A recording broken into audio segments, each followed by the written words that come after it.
4장 1절부터 5절 말씀 가지고 기회가 좋든 나쁘든 항상 힘쓰라 하는 제목으로 함께 은혜를 나누고자 합니다. 지난주 말씀에서는 그러나 너는 이라는 말을 사용해서 거짓 교사와 디모데를 비교했었습니다.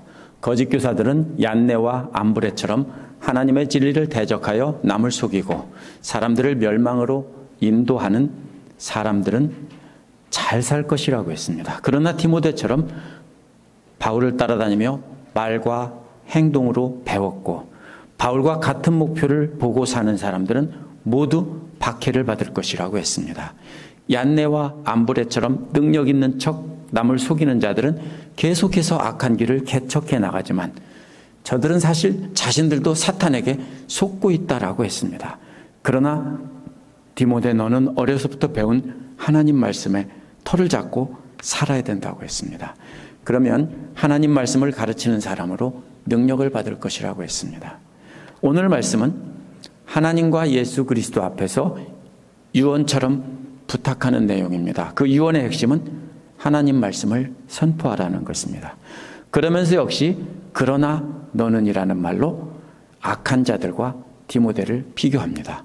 하지만 지난주 말씀과는 달리 이번 주에는 악한 교사들과 디모데를 비교하는 게 아니라 악한 성도들과 디모데를 비교하는 내용입니다. 악한 때가 오면 성도들은 자신의 탐욕을 따라서 듣기를 좋아하는 말만 하는 교사들을 수집해서 잔뜩 쌓아놓겠지만 그렇다고 해도 그러나 너는 그들에게 끌려가지 말고 정신 똑바로 차려서 복음 전하는 일을 완수하라는 것입니다. 이 말씀을 자세히 보면서 우리는 어떻게 해야 이 악한 세상에서 복음 전하는 일을 끝까지 완수할지 알아보도록 하겠습니다. 첫 번째로 1, 2절에는 기회가 좋든 나쁘든 선포하라 하는 말씀이 나옵니다. 원어의 1절은 엄숙히 명령합니다라는 말로 시작합니다. 하나님과 예수 그리스도를 증인으로 세워놓고 엄숙히 명령한다는 것입니다. 예수님에 대해서 뭐라고 했냐면 어떤 예수님이냐면 산자와 죽은 사람을 심판하러 오실 분이라고 추가로 붙여놨습니다. 무슨 말입니까? 부활승천에서 하나님 우편에 하신 예수님께서 장차 산 사람과 죽은 사람들을 심판하러 오실 분이라는 겁니다. 산 사람이 누굽니까? 예수 그리스도 오실 때, 다시 오실 때 살아있는 사람들입니다. 죽은 사람이란 예수 그리스도 다시 오실 때 이미 죽은 사람입니다.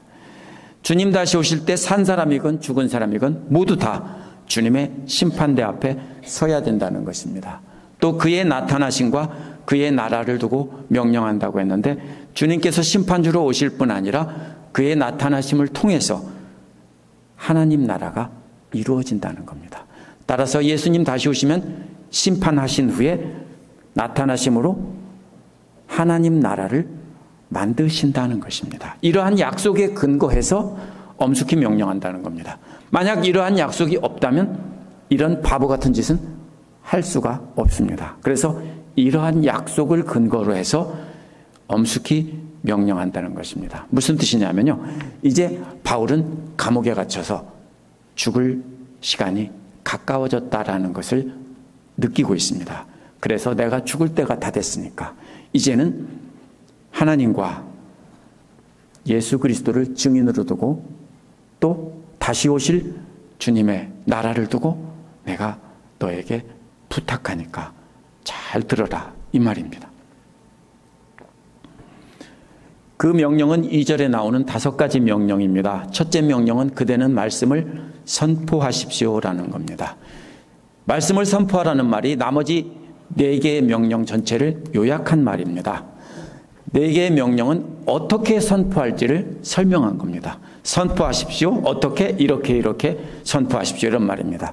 두 번째 명령은 기회가 좋든지 나쁘든지 꾸준히 힘쓰십시오라고 했습니다. 개역성경에는 때를 얻든지 못 얻든지 이렇게 되어 있죠. 꾸준히 힘쓰라는 말은 본래 위에 선다라는 뜻입니다. 이게 무슨 말이냐면요.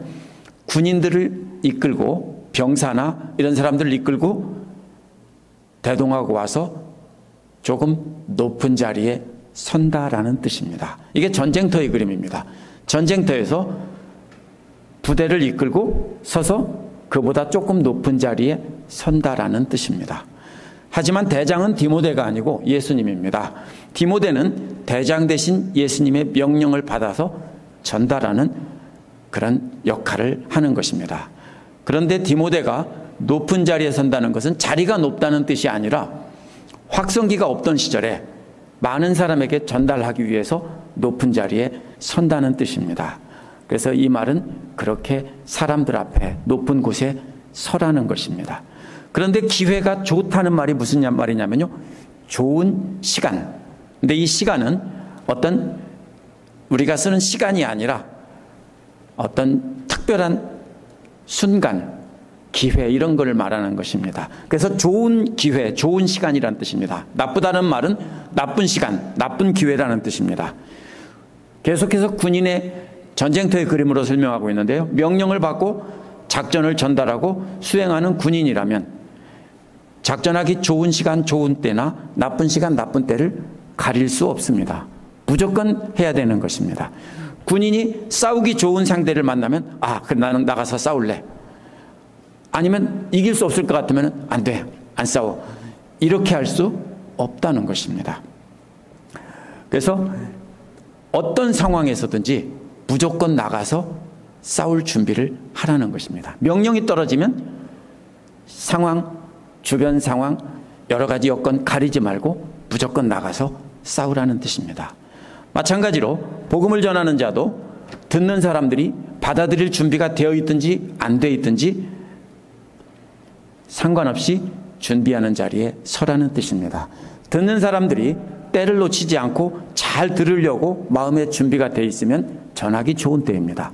그러나 듣는 사람들이 들으려고 하지 않고 욕하고 따지고 대들고 싸우고 이렇게 한다면 이때는 좋지 않은 때인 것입니다. 그러나 디모데는 명령을 받은 그리스도의 군사이니까 그런 상황에 상관없이, 듣는 청중들의 반응에 상관없이 무조건 선포하는 자리에 서야 한다는 뜻입니다.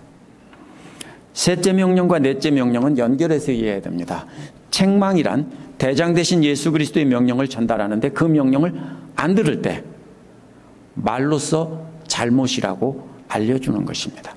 그리스도의 명령을 따르지 않을 때 그리스도의 명령을 따라 살아야 된다라고 권면하는 것입니다. 그런데 권면은 뒤에 나와 있기 때문에 이것은 책망이라고 되어 있습니다. 말로 가르쳐서 잘못된 것을 고쳐주라는 뜻입니다.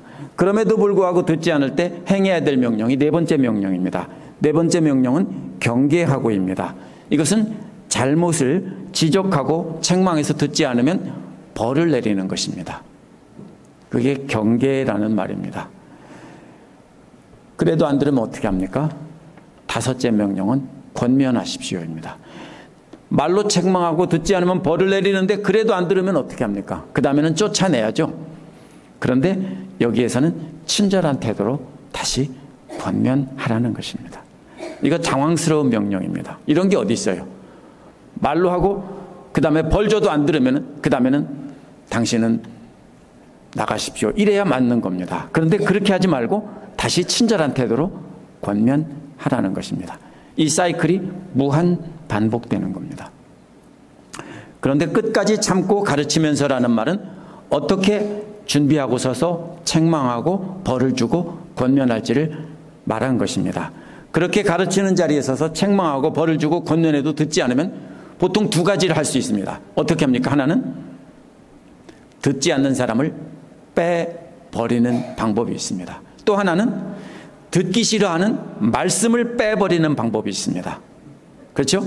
이게 두 가지입니다. 이 두 가지를 얘기하는 겁니다. 그래서 끝까지 참고라는 것은 원어에서는 오래 참으라는 뜻인데 빼버리고 가르치고 싶은 사람을 빼버리지 말고 그냥 품고 오래 참으라는 뜻입니다. 게다가 모든이라는 말이 붙어 있기 때문에 항상 죽을 힘을 다해 한없이 오래 참고 버티면서 품고 가라는 뜻입니다. 거짓 교사들이 발을 붙이지 못하게 해야 옳습니다. 그런데 오늘 말씀에서 대상은 거짓 교사가 아닙니다. 이 말씀에 등장하는 사람들은 말씀을 듣고 배우는 에베소 교회 성도들이기 때문입니다. 이 경우에는 끝까지 품고 가라는 것입니다. 그런 사람들 중에 적대적인 사람들이 있을지라도 끝까지 품고 가라는 겁니다. 그래서 어떻게 합니까? 책망하고 경계하고 또 다시 부드러운 말로 권면하고 이것을 무한 반복하면서 계속 품고 가라는 것입니다. 빼버리면 안 된다는 겁니다. 그게 오래 참으라는 말의 뜻입니다. 또 가르치면서라는 말도 역시 모든 가르침 안에서입니다. 그냥 가르침이 아니라 모든 가르침입니다. 무슨 뜻이에요? 역시 초점은 모든이라는 말에 있습니다. 듣는 사람이 듣기 싫어하면 말씀을 전하는 사람에게 또 따지고 삿대질하고 욕하고 대든다면 그런 말씀을 어떻게 합니까? 빼놓고 전하지 않고 싶은 것입니다. 그렇게 하고 싶겠죠. 이 말을 전하면 누가 뭐라고 할지 몰라. 이럴 때는 빼놓고 싶습니다. 그런데 하나도 빼놓고 가르치면 안 된다는 뜻입니다. 간단히 말하면 전하기 싫은 사람을 빼버려도 안 되고 또 전하기 싫은 말씀도 빼버리면 안 된다는 것이 이 말씀입니다. 이 두 가지를 다 기억하면서 항상 준비하고 있으라는 말입니다. 때로는 말로 책망하고 때로는 벌을 주어 경계하고 때로는 좋은 말로 권면하는데 어떤 사람도 빼버리지 말고 어떤 가르침도 빼버리지 말고 이것을 무한 반복하라는 뜻입니다. 두 번째로 3절에서 4절에 보면 참고 견디며 선포해야 하는 이유가 나옵니다. 3절을 원어에 보면 왜냐하면이라는 말로 시작합니다. 왜 그렇게 참고 견디면서 듣기 싫어하는 말씀까지 하나도 빼놓지 말고 가르쳐야 하는지가 3절입니다. 이어서 때가 이르면이라고 했는데 앞에서 말한 좋은 때가 아니라 이 때는 나쁜 때가 이를 것이라는 것입니다. 기회가 좋은 때에는 누구나 기쁨으로 전할 수 있기 때문에 말하지 않습니다. 기회가 나쁠 때가 올 것이다 라는 겁니다. 그때 사람들이 건전한 교훈을 받으려 하지 않고라고 했거든요. 건전한 교훈이란 그리스도의 복음입니다. 2절에서 모든 가르침을 다 가르치라고 한 것도 역시 그리스도의 복음입니다. 받으려고 하지 않는다는 말은 집어서 높이 든다는 뜻입니다. 하나님의 말씀이라면, 왕이 주는 명령이라면 두 손을 높이 들고 받들어야 되겠죠? 그런데 그렇게 하려고 하지 않는다는 겁니다. 하나님과 예수 그리스도께서 주신 귀한 작전 명령이라면 두 손으로 받쳐들고 귀하게 여기며 계속 들고 견뎌야 하는 것입니다. 그런데 나쁜 때가 오면 사람들은 안 받는다는 것입니다. 그 대신에 자기들 욕심에 맞춰 스승을 모아드릴 것입니다라고 했습니다. 자기들 탐욕에 따라 자기들의 탐욕을 정당화시켜주는 스승을 수집한다는 것입니다. 많이 모아서 쌓는다는 뜻입니다. 그래서 차곡차곡 쌓아둔다는 것입니다. 왜 그렇게 합니까? 귀를 즐겁게 하는 말을 들으려고 합니다. 귀를 즐겁게 한다는 말은 귓볼을 만져주거나 귀에 있는 얕은 곳을 이렇게 긁어준다는 뜻입니다. 이게 뭡니까? 기분 좋게 해주고 시원하게 해준다는 겁니다. 마치 옛날 이발소에 가면은 그 귀를 파주는 모습과도 같은 모습입니다. 귀 파줄 때 깊이까지 안 파죠. 네. 진리의 말씀이라면 듣기 싫은 말씀이 귀 속 깊은 곳까지 받아들여서 마음속까지 새겨야 되는데 이 경우에는 듣기 싫어한다는 겁니다. 귓가에서만 머문다는 것입니다. 히브리서 4장 12절에 보면 하나님 말씀은 살았고 운동력 있고 좌우에 날선 어떤 검보다 예리해서 혼과 영혼과 관절과 골수를 쪼개기까지 하며 마음의 생각까지 감찰하니라고 했습니다. 그렇기 때문에 하나님 말씀을 들으면 때로는 기쁘기도 하지만 때로는 부담이 되고 불편하고 힘들 수 있습니다. 이렇게 진리의 말씀을 들으면 불편한 마음이 들어도 받아들이며 순종해야 하는 것입니다. 그런데 이 사람들은 말씀이 귀 속 깊은 곳에 들어오지 않게 막는다는 겁니다. 그리고 새겨두지도 않는다는 겁니다. 대신에 이발소에서 면도해주는 사람이 귓볼과 귓구멍의 얕은 곳만 만져주면서 기분 좋게 해주는 말씀만 들으려고 한다는 것입니다.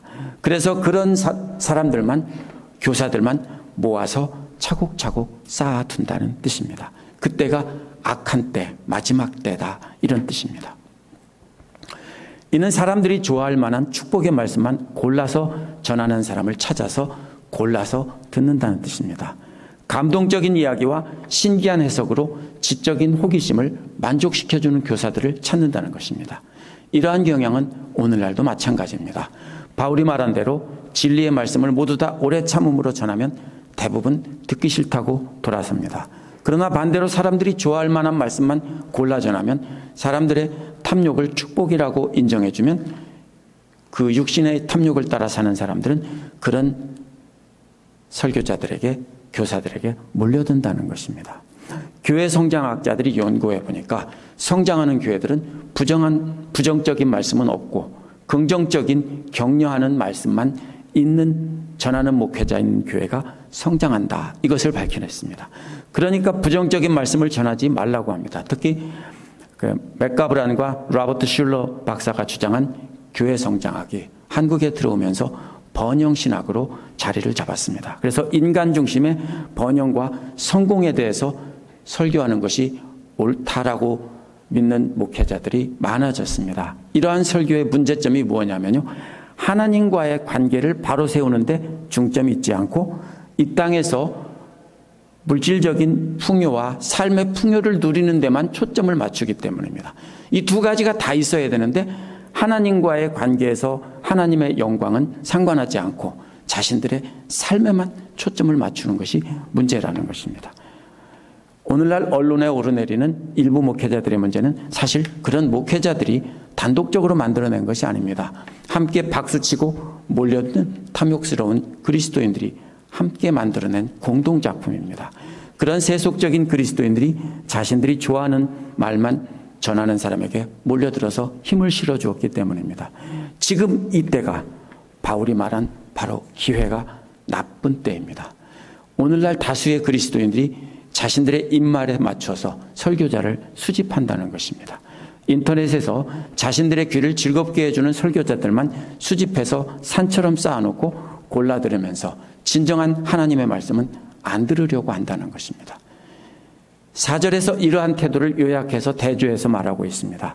한편으로는 진리를 듣지 않는다고 했는데 진리로부터 돌아섰다는 뜻입니다. 듣기 싫으면 어떻게 합니까? 돌아서는 거죠. 한편 이들은 또 꾸민 이야기에 귀를 기울인다고 했는데 이는 꾸민 이야기 위로 길을 벗어났다는 뜻입니다. 돌아섰으면 그 다음에 돌아서 있으면 안 되죠. 다른 길로 가야 되는 거죠. 진리의 길에서 뒤돌아섰을 뿐 아니라 꾸민 이야기, 진리의 말씀을 떠나서 꾸민 이야기의 길 위로 가고 있다라는 뜻입니다. 진리란 역사적 사실에 근거한 사실입니다. 예수 그리스도께서 인간의 몸을 입고 이 땅에 오셔서 기적을 보여주시고 가르치신 것은 역사적 사실입니다. 그분이 십자가에서 돌아가셨다가 사흘 만에 다시 살아나셔서 40일 동안 제자들과 함께 계시다가 승천하신 것은 역사적 사실입니다. 진리의 말씀은 바로 이 역사적 사실에 근거를 두고 있습니다.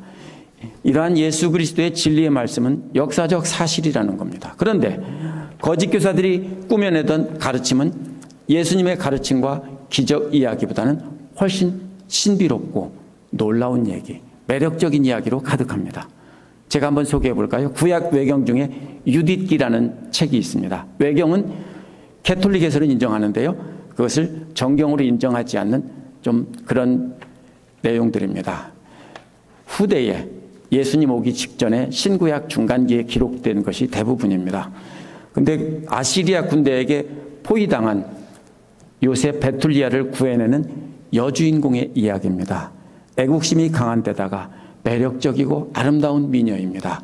그런 미녀가 아름답게 치장하고 아시리아군에 거짓으로 항복해서 함께 파티를 즐기다가 적장과 단둘이만 남아서 있게 되자 이 유디트는 만취한 적장의 목을 베어서 그 목을 들고 하녀와 함께 달아난다는 얘기입니다.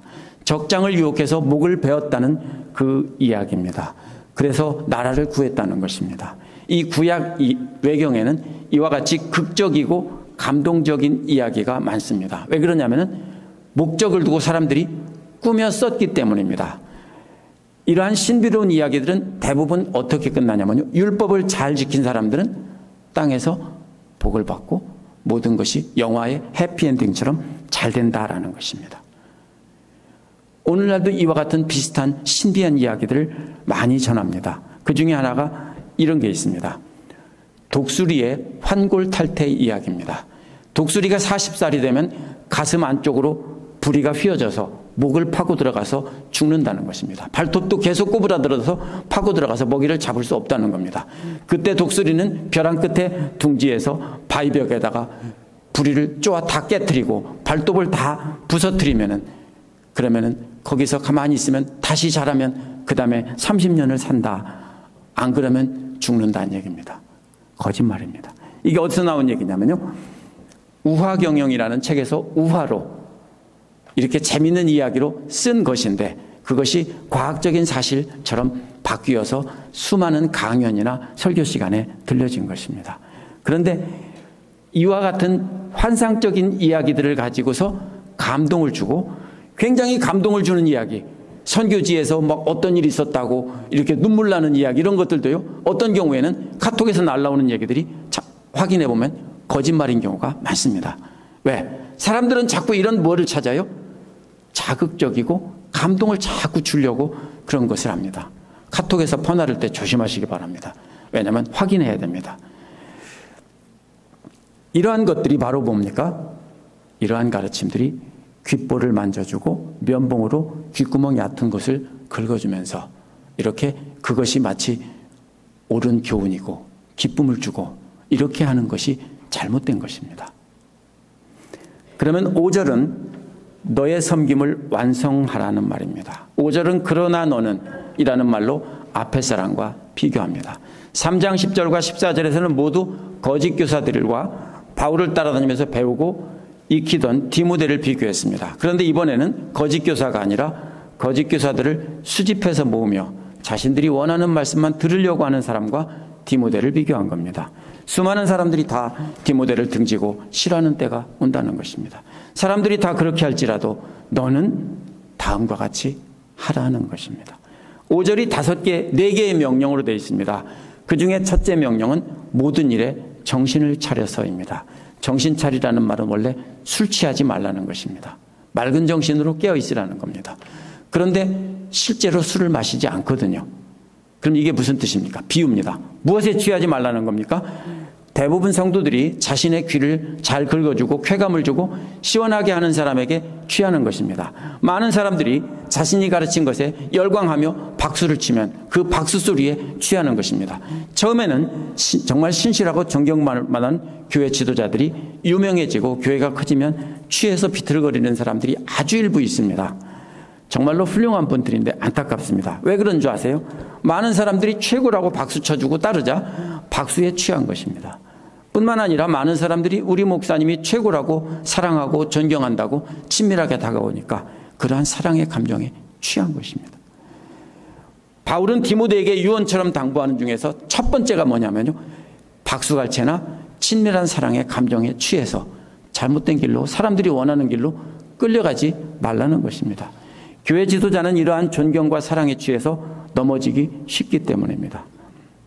유디서에 나오는 아시리아의 장수처럼 술에 취하고 아름다운 여인에 사랑한다는 감정에 취해서 있으면 목이 날아가는 것입니다. 그렇기 때문에 바울은 디모데에게 명예심과 존경에 취하지 말고 똑바로 맑은 정신으로 사역하라 하는 것입니다. 두 번째 명령은 고난을 참으라는 것입니다. 사람들이 좋아하는 축복과 신비로운 가르침을 전하지 않고 듣기 싫은 말씀까지 다 전하면 고난을 받게 되어 있다라는 것입니다. 모두가 손가락질하고 욕할지도 모릅니다. 아무도 알아주지 않고 따르는 사람도 없을지 모릅니다. 그래서 3장 12절에서는 그리스도 안에서 경건하게 살려고 하는 사람은 모두가 다 박해를 받을 것이다 라고 했던 것입니다.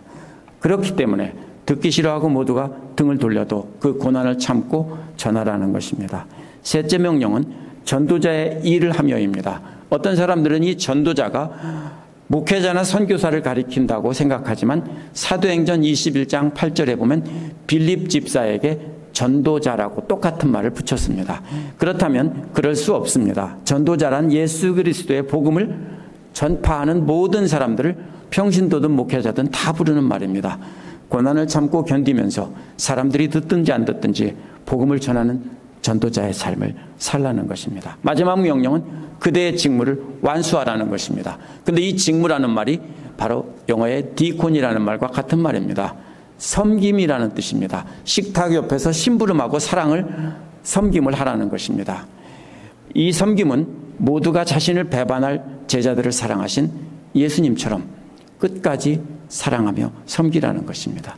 예수 그리스도의 복음을 전한 뒤에 보여주어야 하는 것이 그리스도의 사랑의 섬김입니다. 믿음이 적은 자들을, 원수 같은 사람들을 인내하고 가르치면서 사랑의 섬김으로 그 사랑을 완성하라는 것입니다. 그래서 뭐가 뭡니까?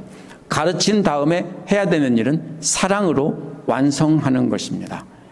오늘 말씀이 죽음이 다가왔다는 것을 인식한 바울이 하나님과 그리스도를 증인으로 두고 디모데에게 유언한 말씀입니다. 지금까지 들으면 어떤 느낌이 들었습니까? 아, 우리가 들을 말씀이 아니야. 목사님이 들을 말씀이야. 이렇게 들려지죠? 맞습니다. 디모데라는 목회자에게 이렇게 준 말씀입니다. 오히려 목회자들에게 경고해야 될 말씀입니다. 그러나 바울이 디모데에게 준 이 말씀은 디모데를 통해서 에베소 교회 공동체를 바로 세우려는 것입니다. 그렇기에 목회자와 공동체의 구성원이 함께 들어야 합니다.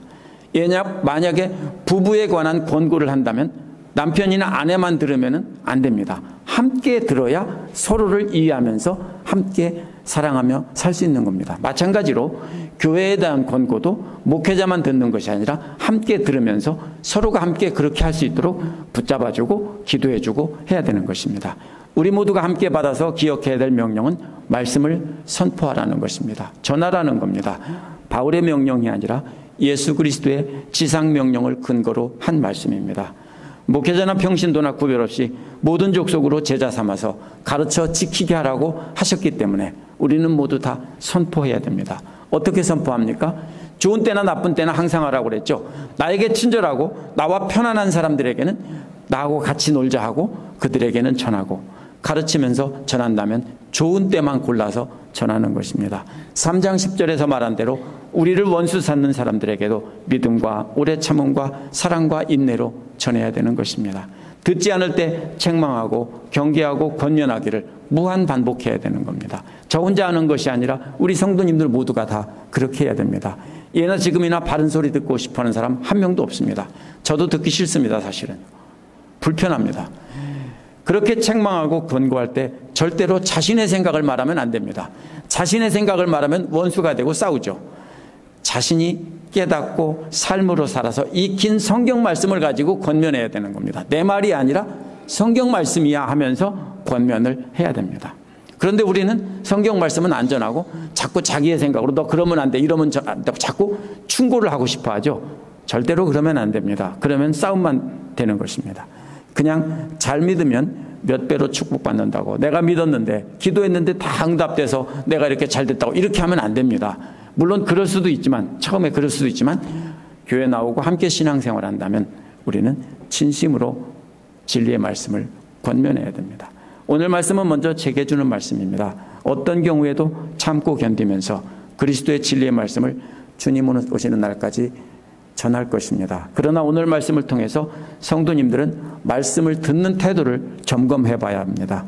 말씀을 받을 때 듣기 싫더라도 고통을 참으며 마음에 새기고 삶으로 살아내셔야 합니다. 그렇지 않고 듣기 좋은 말씀만 골라 들으려고 하고 축복을 주는 말씀만 골라서 적어두고 걸어두고 액자에 걸어두고 그렇게 새기려고 한다면 하나님 말씀은 하나님 말씀이 아니라 이발소에 걸려있는 그림이나 아니면 어떤 사업장에 걸려있는 액자 같은 것이 될 수밖에 없습니다. 그런 말씀은 깊이 들어오는 말씀이 아니라 그냥 대표적인 게 뭔지 아세요? 가장 잘못된 말씀은요, 내 시작은 미약하나 내 나중은 심히 창대하리라. 그것은 욥기에서 쓰인 상황과는 아무 상관없이 그냥 잘라서 인용하는 거예요. 그렇게 하면 안 되는 거예요. 그것은 이발소에서 귀파 죽을 때 시원하다라고 하는 것처럼 하나님 말씀을 그렇게 인용하는 겁니다. 골라서 듣지 않고 진리의 말씀을 그대로 듣는다고 해도 그 말씀을 마음판에 새기고 자신의 잘못을 가슴 아파하고 삶으로 살아내지 않는다면 그거는 진리의 말씀은 지적인 호기심을 충족시켜주는 어떤 강연이나 재미거리밖에 안 됩니다. 그런 사람은 야고보서 1장 22절에 나온 것처럼 자신을 속이는 자가 되는 것입니다. 듣고 많이 깨닫고 기쁨을 얻은 것이 마치 자기가 거룩해진 것처럼 착각을 합니다. 그러면 그 다음엔 어떻게 됩니까? 자기보다 알지 못하는 사람들을 무시하게 됩니다. 잠언 16장 18절에서 교만은 패망의 선봉이고 넘어짐의 앞잡이라고 했습니다. 이런 사람들은 이발소에서 귀파주는 것 정도로 넘어서서 주님께서 세우라고 하신 사람들을 넘어뜨리는 씨름 선수가 되는 것입니다. 그러니까 굉장히 조심해야 됩니다. 내가 말씀을 좀 배우고 안다고 실천하지도 않으면서 많이 배운 것이 나의 거룩인 것처럼 착각하지 마시라고요. 내가 몸부림치면서 살아낸 것이 거룩입니다. 목회자나 성도님들이나 모두가 기억해야 될 것은 사람들의 박수갈채와 사랑의 감정에 취하면 안 된다는 것입니다. 우리 목장 참 좋은 목장이야.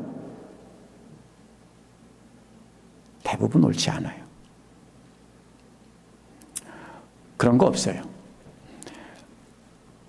감정에 취하면 안 돼요. 목회자나 성도들이나 교회 안에서 박수갈채와 사랑에 취하면 교만해져서 망하는 겁니다. 사람들이 누구 집사 굉장하다라고 하면은요, 진짜로 그런 줄 알고 고개 들다가 망하는 겁니다.